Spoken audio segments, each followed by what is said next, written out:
बिस्मिल्लाहिर्रहमानिर्रहीम, अस्सलाम वालेकुम। एक बहुत बड़ी खबर रूस के दारुल हुकूमत मॉस्को से सामने आ रही है, जहां पर रूसी फौज के एक अहम जनरल को जो है निशाना बनाया गया है, टारगेट किया गया है। और इस हवाले से अब यूक्रेन की स्पेशल सर्विसेज की तरफ से कुछ अहम बयानात सामने आ रहे हैं, जो कि क्लेम कर रहे हैं कि ये हमला या ये जो कार्रवाई हुई है, जिसमें रूस के स्पेशल फोर्स के सरबराह का जो है वो कत्ल किया गया है, उसकी जिम्मेदारी अब यूक्रेन की तरफ से कबूल की जा रही है। अब इस मामले पे क्या अपडेट सामने आ रही हैं, जो अहम अपडेट्स हैं इसकी तरफ चलें। Ukraine security service claim assassination of Russian general sanction for chemical weapons use lieutenant general Igor Kirillov died in a blast in Moscow a day after he was charged by Ukraine security service with the use of banned chemical weapons।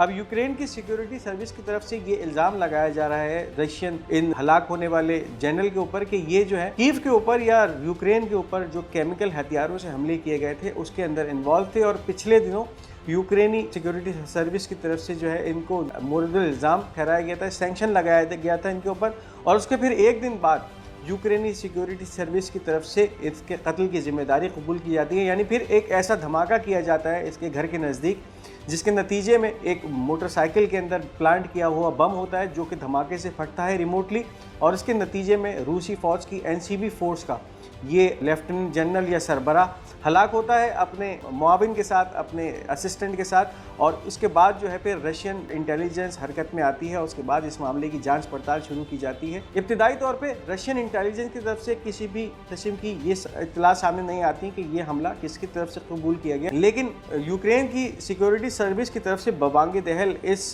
हमले की जिम्मेदारी कबूल की जाती है। और कहा यह जाता है कि हमने जो बदला लिया है, यानी फिर ये आदमी जो कि इन्वॉल्व था यूक्रेन के अंदर केमिकल बॉम्ब्स के हवाले से, उसको हमने टारगेट किया है और उसको ख़त्म कर दिया है। अब इस हवाले से जो रशिया की तरफ से खबरें सामने आ रही हैं उसको भी इस वीडियो का हिस्सा बनाते चलेंगे। उससे पहले उन तमाम नाज़रीन के लिए कि जिन्होंने अब तक हमारा ये चैनल पाक गोल्ड मीडिया सब्सक्राइब नहीं किया, इस चैनल को सब्सक्राइब करते जाइए ताकि कोई भी अहम वीडियो आप मिस न कर सकें। अब इसके साथ साथ जो रशियन न्यूज़ एजेंसीज़ हैं उनकी तरफ से जो खबरें दी जा रही हैं इस हलाक होने वाले लेफ्टिनेंट जनरल के हवाले से, general Igor Kirillov who was assassinated in Moscow worked to expose NATO's chemical weapons provocation in Syria, exposing the deadly activities of American biological laboratories in Ukraine, Britain's manipulation of banned chemical exposed। अब Russia की तरफ से इस कत्ल के ताने बाने शाम से भी मिलाए जा रहे हैं। यानी फिर ये कहा जा रहा है या ये दावा किया जा रहा है रशियन न्यूज़ एजेंसीज़ की तरफ से कि ये जो मारे जाने वाला जनरल है इगोर किरिलोव, ये जो है शाम के अंदर जो हथियार केमिकल हथियार थे जो कि नेटो की तरफ से उनकी रसद की जा रही थी, उसको जो है वो उसका पता लगाने में, उसको प्रोवोक करने के अंदर जो है इस बंदे का बहुत अहम किरदार था। इसके साथ साथ अमेरिका की जो बायोलॉजिकल लेबॉर्ट्रीज़ यूक्रेन में मौजूद है और इसके साथ साथ उस इलाके के अंदर बायोलॉजिकल वेपन्स का इस्तेमाल अमेरिकियों की तरफ से किया जा रहा है, उसका सुराग लगाने में या उसकी इन्वेस्टिगेशन करने में भी इस रूसी जनरल का बहुत बड़ा किरदार था। और इसके साथ साथ जो बरतानिया से जो मैनिपुलेट किए गए हैं केमिकल वेपन्स, उसको भी ये इन्वेस्टिगेट कर रहा था। तो ये अब इल्ज़ाम सामने आया है रशिया की तरफ से कि इस वजह से यूक्रेन ने इस जनरल को रशिया के अंदर ख़त्म किया। हैरत की बात यह है कि मॉस्को के अंदर उस सिक्योर इलाके के अंदर घुसकर एक ऐसी कार्रवाई करना जिसके अंदर एक मोटरसाइकिल बम के ज़रिए इस अहम टारगेट को निशाना बनाना यूक्रेन के लिए काफ़ी जो है वो आसान हदफ लगता है। यानी फिर आप अंदाज़ा लगा सकते हैं कि यूक्रेन किस तरह से पेनिट्रेट कर चुका है मॉस्को के अंदर। इस वक्त बहुत सारे यूक्रेनी और वेस्टर्न एजेंट्स मॉस्को में मौजूद हैं और उनके ईमा पर ये कार्रवाई की गई है, जिसका सेहरा अब यूक्रेनी स्पेशल सर्विसेज अपने सर ले रही हैं। और बबांगे दहल ये दावा किया जा रहा है कि हमने इस रशियन जनरल का जो है वो खात्मा कर दिया है। अब जो बयानात रशिया की तरफ से सामने आ रहे हैं, दिमित्री मेदवेदेव जो कि नायब चेयरमैन है रशियन सिक्योरिटी के काउंसिल के, उनकी तरफ से बयान सामने आया है, the military political leadership of the Kyiv regime must await the inevitable revenge for the assassination of General Kirillov.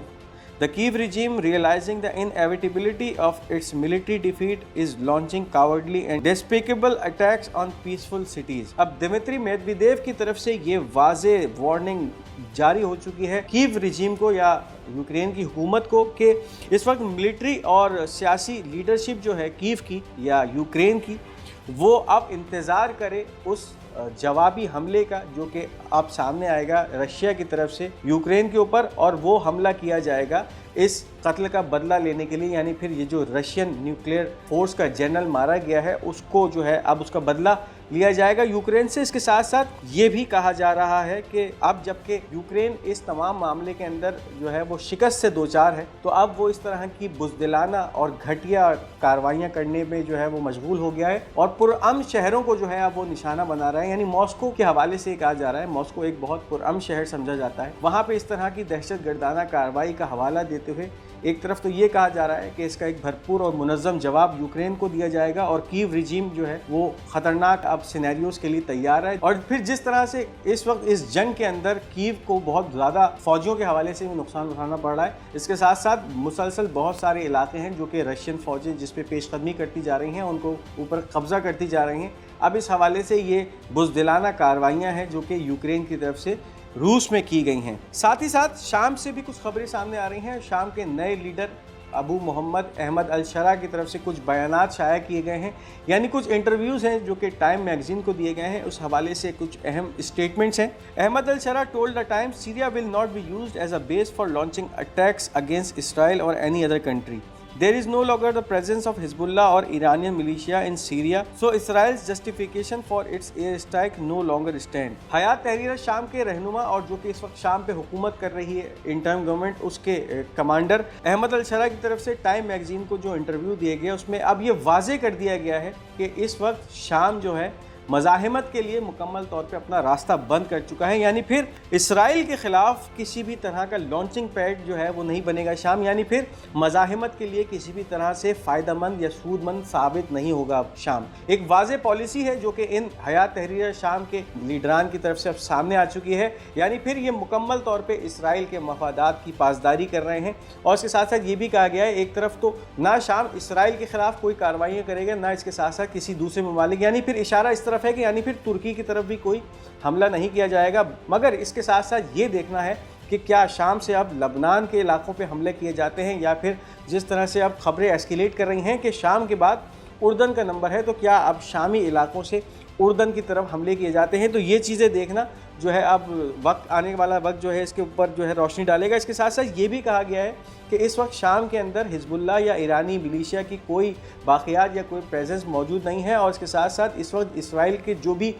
हवाई हमले हैं या एयर स्ट्राइक्स हैं अब उनका कोई जवाज़ नहीं बनता है। तो एक तरफ तो ये वाज़े पैगाम दे दिया गया है इसराइल को कि अब शाम की सरजमीन इसराइल के ख़िलाफ़ इस्तेमाल नहीं होगी, चाहे इसराइल की तरफ से किसी भी किस्म की जारहाना कार्रवाइयाँ शाम के ख़िलाफ़ की जाएँ या शाम की आवाम के ख़िलाफ़ की जाएँ। शाम की सरजमीन को अब इसराइल के ख़िलाफ़ किसी भी तरह से या एक्सिस ऑफ रेजिस्टेंस के तौर पे अब शाम की सरजमीन इस्तेमाल नहीं हो सकी। तो एक वाज़े पॉलिसी सामने आ चुकी है इन नए शामी हुक्मरानों की, जिनकी तरफ से इसराइल के आशीर्वाद के लिए ये वाज़े कर दिया गया है कि अब शाम जो है किसी भी रेजिस्टेंस की एक्सिस का किरदार अदा नहीं करेगा। इसके साथ साथ तुर्की की तरफ से मुसलसल जो है वो शाम के शुमाली इलाकों पे कब्ज़ा करने का सिलसिला जारी है, और एक बार फिर अब तुर्किश मिलिट्री की तरफ से एक ऐसा प्रोग्राम बना लिया गया है जिसमें शाम के ऐन अल अरब के इलाकों को जो है उन पे धावा बोलने का सिलसिला शुरू हो सकता है। The Turkish military is preparing for a large scale invasion in northern Syria, the border wall is being dismantled,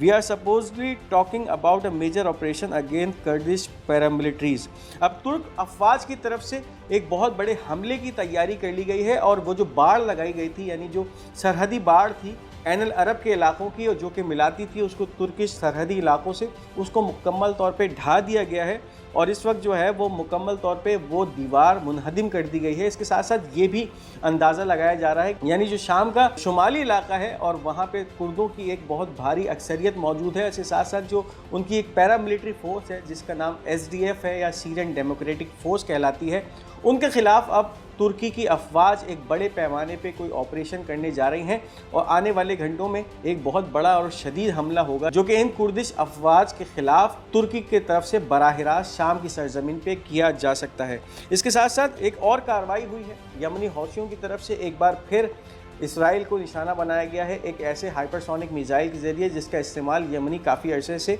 Israel के इलाकों पे करते आए हैं। एक बार फिर अब बयान सामने आ चुका है यमनी फ़ौज के तर्जुमान ब्रिगेडियर जनरल याहिया सरी का। The missile force of the Yemeni arm forces carried out a military operation targeting a military target of the Israeli enemy in the occupied area of Jaffa with a hypersonic ballistic missile type Palestine 2। فلسطین 2 نامی ہائپرسونک missile کو جو ہے ایک بار پھر یمنی سرزمین سے داغا گیا ہے اور اس نے اسرائیل کے دارالحکومت یافا یا تل ابیب کے نزدیک ملٹری تنصیبات کو ٹارگٹ کیا ہے، وہاں آ کر یہ گرا ہے اور اس کے ساتھ ساتھ اس علاقے کو نقصان پہنچایا ہے۔ اس کے ساتھ یہ بھی کہا جا رہا ہے، یہ بھی دعویٰ کیا جا رہا ہے یمنی حوثیوں کی طرف سے کہ وہ اپنے اہداف حاصل کرنے میں مکمل طور پہ کامیاب ہو چکے ہیں، اور اس کے ساتھ ساتھ یہ جو ہائپرسونک میزائل تھا یہ تمام ایئر ڈیفنس کی لیئرز کو پینیٹریٹ کرتے ہوئے اسرائیل میں داخل ہوا ہے اور تل ابیب تک پہنچنے میں کامیاب ہو چکا ہے۔ اب اس کے ساتھ ساتھ اگر بات کی جائے اسرائیل کے شمالی علاقوں کی، جس میں کریات شمون، اس کے ساتھ ساتھ بہت ساری سیٹلمنٹس کی بات کی جائے، حزب اللہ کی طرف سے جب ان علاقوں پہ حملے کیے گئے تھے تو اس وقت تقریباً 2.5 سے 3 لاکھ کی جو آبادی ہے وہ ان علاقوں کو چھوڑ کے بھاگ چکی تھی۔ اب ان کی طرف سے ان علاقوں میں جو واپس آنے کا سلسلہ ہے وہ ابھی تک شروع نہیں ہو چکا ہے، اور اس کے ساتھ جو اسرائیلی میڈیا اس حوالے سے خبریں دے رہا ہے، Calcalist news paper after more than a year of the war in the north the government leaks a plan for reconstruction and return of the resident. اب تقریباً 1 سال ہو چکے ہیں اس جنگ کو چلتے ہوئے، جو کہ شمالی علاقوں میں حزب اللہ کی طرف سے روزانہ کی بنیاد پر راکٹس اور میزائل داغنے کا سلسلہ جاری تھا، اور پھر یہاں کے قابضین ان علاقوں کو چھوڑ کے نقل مکانی کر چکے تھے۔ اس وقت یہ کہا جا رہا ہے کہ 1 سال گزرنے کے بعد بھی اسرائیلی حکومت کی طرف سے نہ ان علاقوں کی دوبارہ آباد کاری کا سلسلہ کیا جا رہا ہے، نہ اس کا کوئی پلان اسرائیلی حکومت کے پاس موجود ہے، اور نہ ہی کوئی اس طرح کا پلان ہے کہ واپس ان قابضین کو ان علاقوں میں لا کے آباد کیا جائے۔ تو اس وقت مکمل طور پہ نارتھ کے اندر اسرائیلی حکومت کا ایک فیلئر سامنے آ رہا ہے، اور یہ تمام وہ جد و جہد ہے جو کہ لبنان کے مجاہدین کی طرف سے ان علاقوں پہ جو کی گئی، اور اس کے بعد ان علاقوں کے رہائشیوں کو، قابضین کو پیچھے کی طرف ڈھکیلنے میں کامیاب ہو چکی ہے، باوجود اس کے کہ اب اس وقت سیز فائر کا معاملہ لبنان اور اسرائیل کے درمیان چل رہا ہے، لیکن جس طرح سے اس وقت اسرائیل لبنان کے اندر ان سیز فائر معاہدوں کی خلاف ورزی کر رہا ہے، تو ہو سکتا ہے کہ ایک بار پھر یہ محاذ جو ہے کبھی بھی ایکٹیو ہو جائے۔ یہ تھی اس وقت کی اہم اپڈیٹ۔ اس ویڈیو کو لائک اور شیئر کرنا مت بھولیے گا۔ ہمارا یہ چینل پاک گولڈ میڈیا، اس کو ضرور سبسکرائب کرتے جائیے گا، اور اپنی قیمتی آراء کا اظہار کمنٹس میں بھی ضرور کرتے جائیے گا۔ انشاءاللہ بہت جلد آپ سے ایک دوسری ویڈیو میں ملاقات کریں گے، تب تک اپنا بہت خیال رکھیے گا۔ تب تک کے لیے مجھے اجازت دیجیے، خدا حافظ۔